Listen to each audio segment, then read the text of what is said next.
In just over a week, D.C. will hold its own primary on June 4th in the district.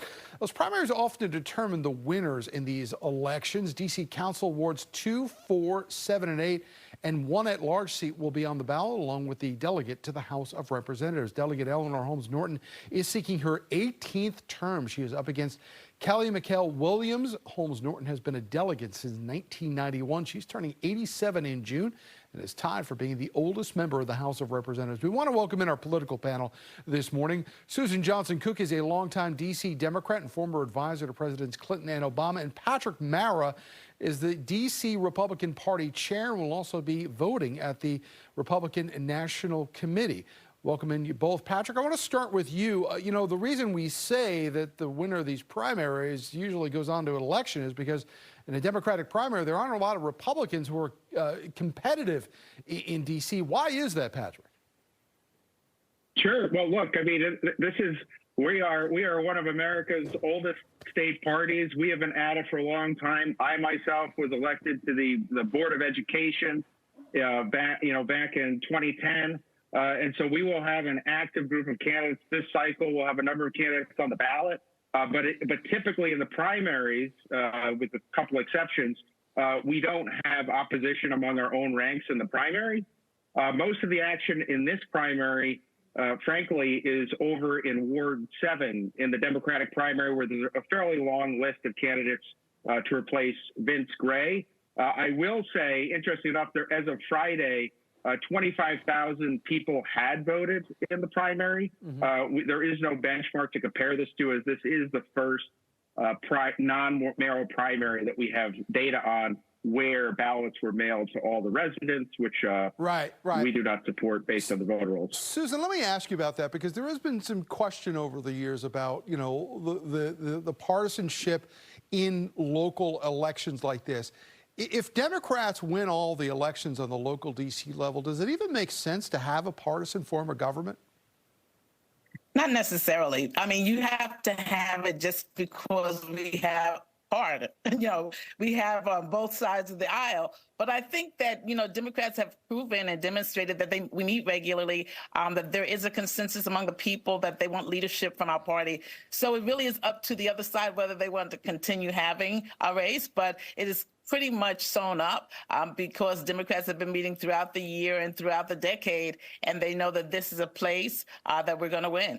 Patrick, one of the things that Republicans...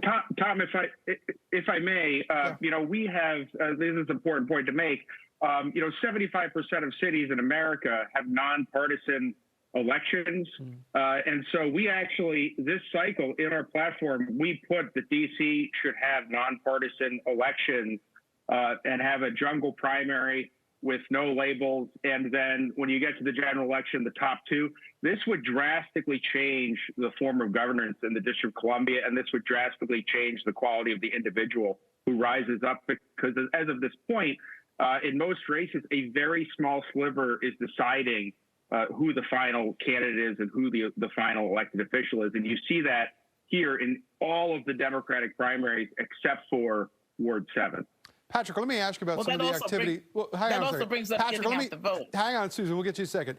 Patrick, let me ask you about what the Republicans have been up to in the House lately. Time and again, they have been passing resolutions talking about D.C. local government, basically using D.C. as an example of what they say are liberal democratic local city governments.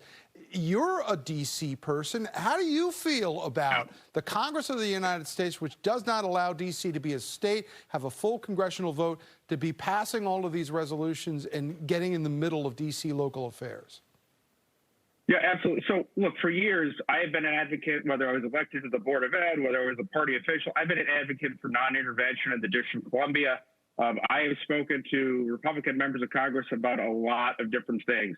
These two recent examples are very different. Number one, public safety. Look, the mayor supported Congress. Well, she didn't, support congressional intervention. She supported the intent of Congress as, look, crime is out of control in the district. Our own former chief counsel, a Republican member of the Board of Elections, was shot and killed picking up his wife at work in broad daylight. Public safety is out of control in the District of Columbia. Second, this most recent one on non-citizen voting. Look, this measure to allow non-citizens to vote, this isn't they've lived here for a year. This isn't they've had a green card. This is you can be on the district for over 30 days and be a voter. So when Senator Tom Cotton or Senator Ted Cruz or somebody else says it's the Russian and Chinese embassy voting bill, the problem here is the flexibility that they're allowing on non-citizens is nothing we have ever seen before, and they're doing it in the nation's capital where so many foreign nationals already live who represent other nations. Susan, let me turn to you. And so Susan, these are. let me turn over to Susan real quick. You know, what Patrick just said in regards to the mayor on the crime bill is correct. You know, the mayor had vetoed that. The council went over her head. It was finally the House and the Senate, and then President Biden who got rid of that redraw of the criminal code. So is it a blanket feeling here that when Congress meddles in this thing, it's not good, or is this a piece-by-piece situation? I think it's a blank. You know, the people don't want Congress to intervene in terms of local issues. I think certainly, you know, the mayor is the mayor of the city, of the district, and the mayor has to be able to determine, you know, what things are going on. Yes, public safety is an issue, but it's an issue in every major city, and I think that Congress can't intervene in every major city's issues. That is why we have mayors and we have local officials to run the cities. All right, we got about 20 seconds left here. Really quick predictions for you, Susan? My prediction is that Eleanor Holmes Norton's going to win again, even though she's 87. She's loved by the people. Right. We got 10 seconds. I walk in her park every day. All right, we got 10 seconds for Patrick. Anything real quick? My prediction is Jose Cunningham is going to be reelected as National Committee Man in our ballot. Okay. Susan Johnson, Okay. Patrick Mara, thanks for joining us on The Hill Live this Sunday morning.